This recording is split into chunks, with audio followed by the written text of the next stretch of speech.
Welcome back to some more battles. We are in the Great League Remix, and let's see if we can get some wins with Shadow Gligar paired with the Tinkaton and the Carbink in the back. So we are going to switch into the Tink, and we get them to delay a switch. So that's usually a good sign. And we see the Araquanid in the back. This is going to be interesting. This Araquanid isn't necessarily an answer to the Tinkaton here. So we have a favorable matchup and we got a shield. So no matter what, we're okay with whatever outcome this switch results in. But you can see here, they don't have any good charge moves to really throw at this Tink. And in fact, we are going to get him so low that a Bulldoze takes out the Araquanid. That is horrible for our opponent now. And now we have the ideal situation. Now we can go into our Carbink. Carbink is going to be able to neutralize this Dragonair as very, very tanky, and we are resisting their fast move pressure. They swap out into their Crustle, and this is where the Shadow Gligar is going to come in handy. We shield no matter what.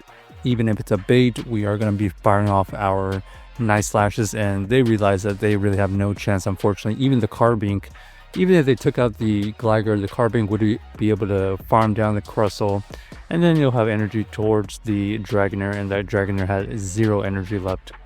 Next game, we got Diggersby into Gligar. Okay, at least we see the Diggersby in the lead. This is okay. We are going to just stay in and play this out. They throw the Fire Punch, good neutral damage. We throw the Dig, and it's also going to be some good neutral damage. We are pretty much just going to play this in the 0 shields, as we'll get this quite low, and then we're going to switch out into the Tinkaton so they don't get the farm. We force them to throw a Fire Punch, which is not necessarily that bad. It's super effective, but it's not as bad. You can see we're still in the green, and this Araquanid gets matched up against our Tinkaton again, but we are going to be able to resist their fast moves, and since they're only throwing Bubble Beams, these are only debuffing our attack. We can swap out, and we go into the Carbink and get the farm down versus their Diggersby. This is going to be another Bubble Beam. We are just going to tank it. We get the farm down. Let's see what they have in the back. Ends up being the Dusknoir, and this Dusknoir has 2 shields. However, it's just not going to be bulky enough. As you can see here, we have 2 shields as well. We're just going to shield everything because our fast move plus the charge moves are just going to apply too much pressure.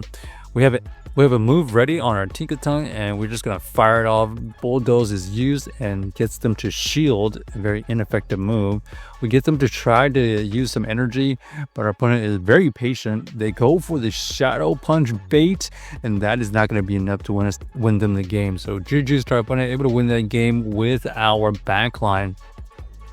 Luckily, the Carbink really lucky to avoid the lead. And we could just soften or soft lose everything versus that Diggersby. All right, Tinkaton versus the Furret. They, unfortunately for us, have the Brick Break, right? So this is a Furret that is running a very unconventional moveset.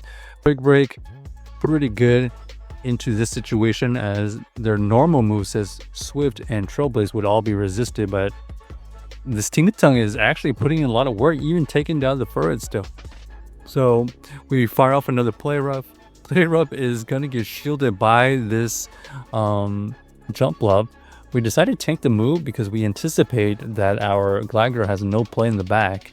And it was going to get farmed down, but we have a better answer with our Carbink, but we're going to force them to throw some energy. Upper hand is used, so they probably are running upper hand and clanging scales, but they really only want to be throwing upper hands versus our Carbink.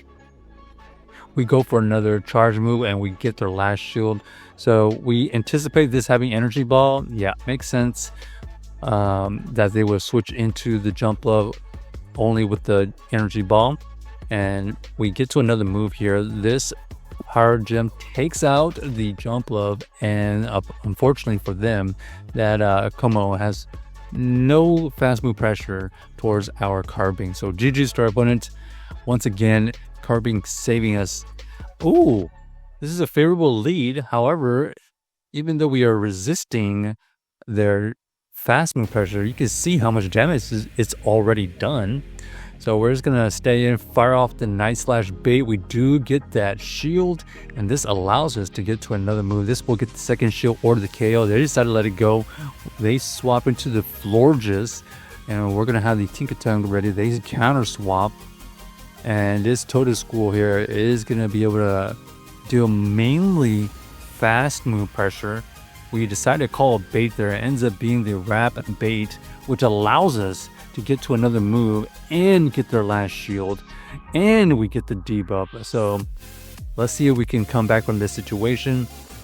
Our opponent does throw some energy. Seed Bomb is revealed, so they have Seed Bomb and Wrap. Do we invest a shield here? We do, and it ends up being the Seed Bomb. We're looking for the Farm Down, and we get the Farm Down, and this is going to be trouble for the Floridas, even if they try to debuff us multiple times. We can always reset this, and so all we have to do here is throw our Gligar into the mix after they reach their next chilling water, and that's indeed the case, which allows us to switch back in, reset the debuff, and take them out with the Moonblast. So GG's to our opponent, able to win that game with the combination of the Carbink and the Gligar. Carbink, very good right now.